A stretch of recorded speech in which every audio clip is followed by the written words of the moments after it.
यशोदा मैयानं उचललं आणि तिच्या हातात नेऊन दिलं. ही तिथंच उभा राहिली. पण त्या भगवंताला पाहिलं. भगवंत काय असा आहे का त्याला उचललं की सणाला लावलं की मारलं? अजिबात नाही. एवढा सुंदर आहे तो भगवान परमात्मा. जी त्याला मारायला आली तीच मोहित झाली. तिला भाव समाधी लागली, रडू लागली बसल्या जागेवर भगवंताला मांडी घेऊन. भगवंतानं त्या ठिकाणी आपल्या स्वरूपाचं दर्शन दिलं. ती भानावर आली. भानावर आल्याबरोबर लक्षात आलं कशासाठी आले. त्याला मांडीवर घेतला आणि लगेच पदर टाकला आणि स्तनपान करायला सुरुवात केली. आणि स्तनपान करायला सुरुवात केल्याबरोबर त्या ठिकाणी देव तिचं त्या ठिकाणी स्तनपान करू लागला. दूध पिलं त्या ठिकाणी. आता मात्र त्या ठिकाणी अगोदर भरलेलं विष पिलं. विष पिल्यानंतर मग म्हणतात तिला प्रेम पाना फुटला. मग तिला दूध आलं. ते भगवंतानं दूध सुद्धा प्राशन केलं. आणि दूध प्राशन केल्यानंतर आता मात्र ते प्राणवायू ओढायला सुरुवात केली. प्राणवायू ओढायला सुरुवात केल्याबरोबर मग मात्र ते म्हणू लागले मुंच मुंच आडवती प्रभाषणे. बघता बघता आता मात्र ते सहन होत नाहीये. स्वतःच्या वास्तविक रूपाला आली. हवेमध्ये त्या ठिकाणी उडून भगवंताला घेऊन जाऊ लागली. मुंच मुंच. पण भगवंत सोडत नाही. गोचिडासारखा चिकटला. पाहता पाहता त्या ठिकाणी प्राणवायू त्या ठिकाणी शोषून घेतले. धाड दिशी पुतना त्या वेळेवर पडली.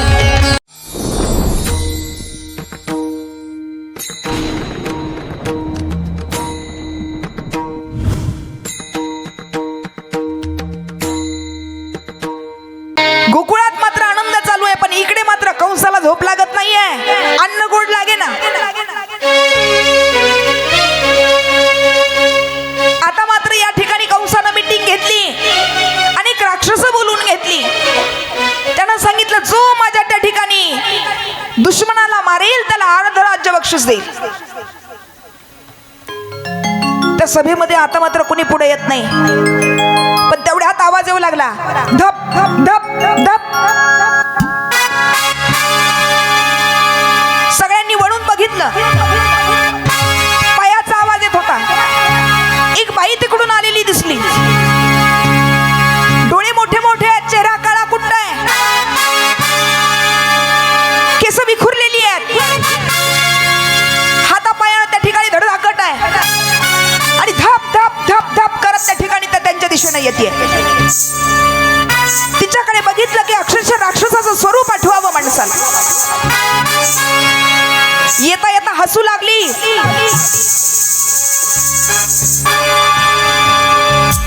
आणि जवळ आल्याबरोबर त्या ठिकाणी विचारते दादा, अरे दादा कसली मीटिंग भरली आहे?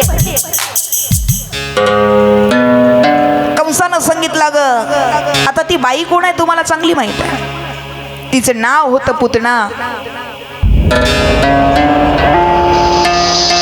माझा दुश्मन जन्माला आलाय. त्याला मारण्यासाठी राक्षस बोलावली, दैत्य बोलावली आहेत. मग तर अजून हसू लागली. अरे कळतं का तुला काही?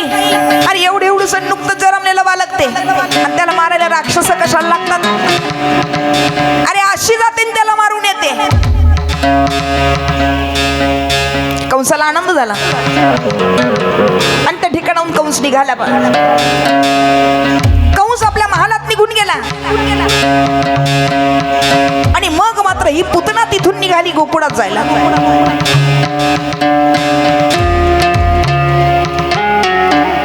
आणि गोकुळात जायला निघाल्याबरोबर जाताना जाताना नुसती सहज गेली नाही. तिने आपल्या स्तनामध्ये विष त्या ठिकाणी भरलेलं आहे. श्रीमद भागवत असं वर्णन करतं. अहो वकीयम स्तनकालकूटम. तिने स्वतःच्या स्तनाचे विष भरलं ना. ते कालकूट नावाचं विष होतं. त्या ठिकाणी ती भूमी जी आहे ती 84 कोशाची ब्रजभूमी आहे. आणि त्या ब्रजभूमीमध्ये प्रवेश केला. प्रवेश केल्याबरोबर त्या ठिकाणी लहान बालक दिसलं की त्याला जवळ घ्यायची, स्तनपान करायची. विषाचा एक थेंब त्याच्या तोंडात गेला की ते बाळ गतप्राण व्हायचं.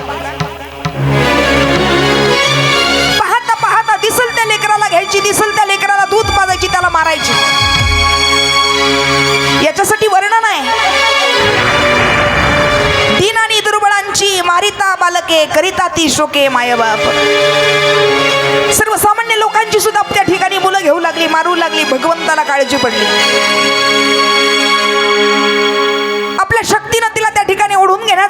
भगवंतानं केलं. आता मात्र त्या ठिकाणी नंद बाबाच्या महालाच्या समोर येऊन उभा राहिली. येत असताना राक्षस स्वरूपात नाही आली. येत असताना सुंदर असं त्या ठिकाणी रूप धारण केलं. अक्षरशः देवांगणालाही नाचवेल एवढं सुंदर रूप तिनं धारण केलं. आणि रूप धारण केल्यानंतर आली आहे त्या ठिकाणी समोर. नामा म्हणे आली नंदाची नामा म्हणे आली नंदाची नामा म्हणे आली नंदाची नामा म्हणे आली नंदाची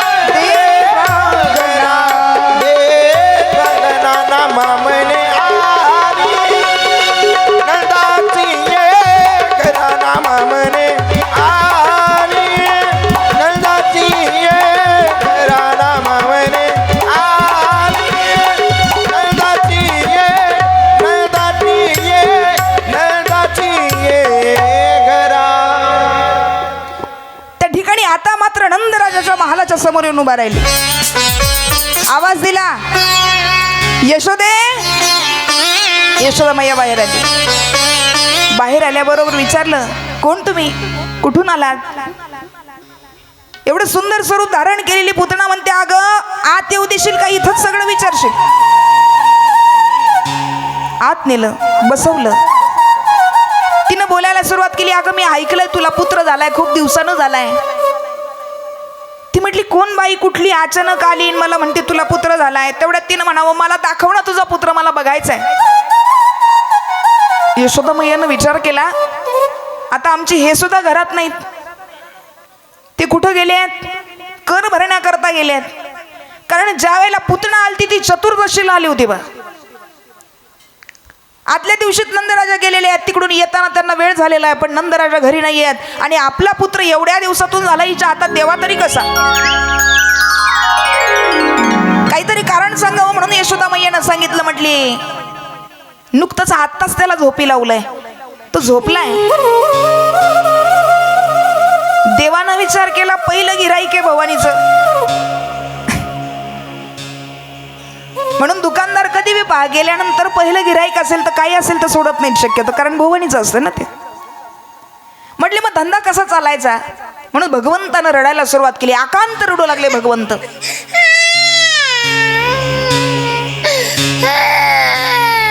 आणि रडायला लागल्यानंतर आता मात्र विचार केला, भगवंत एवढं रडायला लागलेत. ही पुतना म्हणते, अगं काय यशोदे, किती खोटं बोलतीस ग, पोरग तर घरात रडतंय, जागाच आहे. म्हटली झोपी लावलाय, आण बघू त्याला इकडं. यशोदा मैया त्याच्या जवळ गेली आणि जवळ गेल्याबरोबर बालकाच्या समोर म्हणते, अरे बाळा, तुला वाचवावं म्हणूनच म्हणत होते, पण आता काय करावं, नाविलाजानं तिच्या हातात द्यावं लागेल मला तुला. यशोदा मैयानं उचललं आणि तिच्या हातात नेऊन दिलं. ही तिथंच उभा राहिली. पण त्या भगवंताला पाहिलं. भगवंत काय असा आहे का, त्याला उचललं की सणाला लावलं की मारलं? अजिबात नाही. एवढा सुंदर आहे तो भगवान परमात्मा. जी त्याला मारायला आली तीच मोहित झाली, तिला भाव समाधी लागली, रडू लागली बसल्या जागेवर भगवंताला मांडी घेऊन. यशोदा मैयानं विचार केला, कोण असेल काय माहित नाही, पण माझ्या लेकराकडे बघून एवढी भावविभोर होऊन रडते, चांगली दिसते. म्हणून कामासाठी आतमध्ये निघून गेली. भगवंतानं त्या ठिकाणी आपल्या स्वरूपाचं दर्शन दिलं. ती भानावर आली. भानावर आल्याबरोबर लक्षात आलं कशासाठी आले. त्याला मांडीवर घेतला आणि लगेच पदर टाकला आणि स्तनपान करायला सुरुवात केली. आणि स्तनपान करायला सुरुवात केल्याबरोबर त्या ठिकाणी देव तिचं त्या ठिकाणी स्तनपान करू लागला. दूध पिलं त्या ठिकाणी. आता मात्र त्या ठिकाणी अगोदर भरलेलं विष पिलं. विष पिल्यानंतर मग म्हणतात तिला प्रेम पाना फुटला. मग तिला दूध आलं. ते भगवंतानं दूध सुद्धा प्राशन केलं. आणि दूध प्राशन केल्यानंतर आता मात्र ते प्राणवायू ओढायला ओढायला सुरुवात केली. प्राणवायू ओढायला सुरुवात केल्याबरोबर मग मात्र ती म्हणू लागली, मुंच मुंच आडवती प्रभाषणे. 2 वेळा मुंच मुंच म्हणाली पा. मग 2 वेळाच का? याचं कारण आहे म्हणतात, पहिलं मुंच म्हटली की देवा मला या इहलोकाच्या यात्रेतून सोडवा म्हणून मुंच, आणि दुसरं मुंच ते म्हणजे या परलोकाच्या यात्रेतून सुद्धा मला सोडवा म्हणून 2 वेळा मुंच म्हणाले. बघता बघता आता मात्र ते सहन होत नाहीये, स्वतःच्या वास्तविक रूपाला आली. हवेमध्ये त्या ठिकाणी उडून भगवंताला घेऊन जाऊ लागली, मुंच मुंच. पण भगवंत सोडत नाही, गोचिडासारखा चिकटला. पण तो म्हणतो मी एक तर कोणाला धरत नाही, आणि धरलं तर सोडत नाही. पाहता पाहता त्या ठिकाणी प्राणवायू त्या ठिकाणी शोषून घेतले. धाड दिशी पत्ना त्या पुतनाच्या वेळेवर पडली. जमिनीवर पडल्याबरोबर आवाज झाला. सगळीकडे त्या ठिकाणी लोक पाहू लागली. शरीरानं धडधाकट होती. खाली पडल्याबरोबर त्या ठिकाणी तिच्या अंगाखाली बरीचशी घरं झाडं त्या ठिकाणी मोडली गेली होती. सगळी जण जमा झाली. पाहतात तर काय एवढी मोठी राक्षसीन. यशोदा मैयानं पाहिलं, बाहेर आली आणि बघितल्याबरोबर माझं बाळ म्हणून ओरडायला सुरुवात. ती त्या ठिकाणी मरून पडलेली होती. सगळी जण जवळ आले, पण शरीर एवढं मोठं आहे की वर कोणाला जाता येईना. शिड्या आणल्या, एका शिडीनं वर चढता येईना. शिड्याला शिड्या, शिडीला शिड्या, शिडीला शिडी असं बांधलं त्यांनी, आणि तिच्या कानाजवळ ती शिडी नेऊन लावली, आणि तिच्या केसांना पारुंब्यासारखं धरून आता मात्र लोक वरती जाऊन बसली इथं मस्तकावर. तिथून उडी मारून नाकावर, नाकावरून उडी मारून हनोटीवर, आणि तसंच मग मात्र छातीपर्यंत आले. भगवंत छातीवर बसलेले आहेत. भगवंताला घेतलं, खाली उतरवलं, आणि एवढं मोठं त्या पुतणीचं शरीर आहे. जी विष पाजायला आली तिला सुद्धा मृत्यूदंड दिला, पण तिला सुद्धा मोक्षाचीच प्राप्ती करून दिली. भगवंताला खाली घेतलं, आणि खाली घेतल्यानंतर मग मात्र त्या ठिकाणी तिच्या शरीराचे तुकडे तुकडे केले म्हणतात. एवढं मोठं शरीर होतं, आणि ते शरीर ज्या वेळेला तिला अग्निडाग दिला त्या शरीराला, त्या तुकड्यांना, त्यावेळेस म्हणतात तिच्या शरीरापासून सुगंध सुटला. सुगंध, सुंदर असा सुगंध तिच्या शरीराचा येऊ लागला. मग आम्हाला प्रश्न पडतो, का बरं एवढा सुगंध तिच्या शरीराचा येतो? तर असं वर्णन आहे. आणि ज्या शरीराला त्या भगवान परमात्म्याचा संग झालाय, ज्याचा स्पर्श झालाय, ते शरीर सुद्धा त्या ठिकाणी शेवटीला सुगंधच देतं. म्हणून माणसानं या जीवनात सुद्धा हे शरीर आहे तोपर्यंत त्याचा संग घेण्याचा प्रयत्न करा, त्याच्या समवेत राहण्याचा, त्याची भक्ती करण्याचा प्रयत्न करा, तरच हे शरीर त्या ठिकाणी, हे आयुष्य तुम्हाला त्या ठिकाणी सुगंध देणार आहे. पुतणेचा त्या ठिकाणी वध झाला, पण आता मात्र बाळाला घरी घेऊन आले, आणि यशोदा मैया म्हणते, बाई माझ्या लेकराला कोणाची तरी दुष्ट झाली बाई, म्हणून दृष्ट काढायची त्या ठिकाणी प्रयत्न चालू झाला. दृष्ट काढू लागले, वेगवेगळ्या प्रकारची दृष्ट काढली. कुणी मिरच्यांनी काढतं, कुणी केसांनी काढतं, कुणी झाडूंनी काढतं. एकदा तर असं झालं, कीर्तन झालं एका गावामध्ये. गावाचं नाव काही मी सांगणार नाही, सोशल मीडिया म्हटल्यावर थोडं जड जातं. एका गावात कार्यक्रमाला गेलो, कीर्तन झालं. लातूर साईडचा कार्यक्रम तो, आणि कीर्तन झाल्यानंतर एक आजीबाई आली. आम्ही त्या ठिकाणी ज्या घरी थांबायला होतं तिथे गेलो, आणि गेल्यानंतर ती आजीबाई जवळ आली. आजीबाई जवळ आल्यानंतर ती म्हटली, बाई किती सुंदर माय लेकरानं कीर्तन केलं, दुष्ट काढते म्हटली. तिनं मिठानं काढली, आणि मग मात्र ती पदरानं दृष्ट काढायची पद्धत आहे, पदरानं काढली. मग म्हटली झाडू घेऊन या. आता म्हटलं झाडू कशाला पाहिजे? ती म्हणली तुम्ही गप्प बसा, मी काढते ना दृष्ट. झाडू आणायला सांगितलं, तो झाडू घेतला. तो झाडू त्या ठिकाणी, त्या झाडून दृष्ट काढली. झाडू असा फिरवला की झाडू खाली आपटायची. निम्म मटेरियल माझ्या तोंडावर.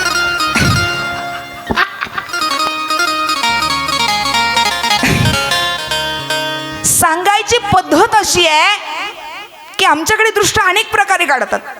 अशी वेगवेगळ्या प्रकारची त्या ठिकाणी दृष्ट काढली, पण तरी सुद्धा त्या ठिकाणी यशोदा मैयाचं मन भरे ना.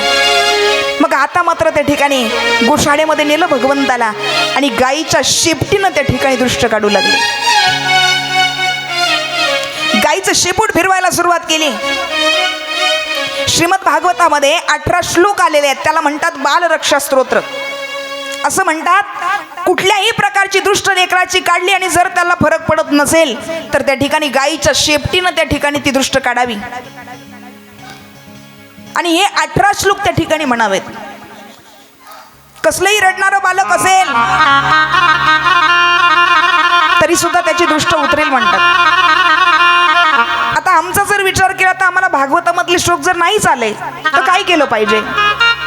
मग म्हटले त्यावेळेला काय करायचं तर ओम नमो भगवते वासुदेवाय हे 18 वेळा म्हणावं आणि त्याची शेपटी उतरून दृष्ट काढावी. पण त्याचा नियम असा आहे, एवढंच नाही, ते नाही जमलं आम्हाला तर म्हटले तुम्ही वारकरी आहात, रामकृष्ण हरिनामाचा जप 18 वेळा करायचा आणि मग काय करायचं, ती शेपटी उतरवायची. पण नियम एक आहे, ज्या त्या ठिकाणी गायीची शेपटी तुम्ही उतरवता ती गावरान असली पाहिजे. नाहीतर तुम्ही जर्शीचं उतरवताल तर लेकरू जास्त आजारी पडेल. या ठिकाणी वर्णन आहे तसं. आता मात्र त्या ठिकाणी दृष्ट काढू लागले.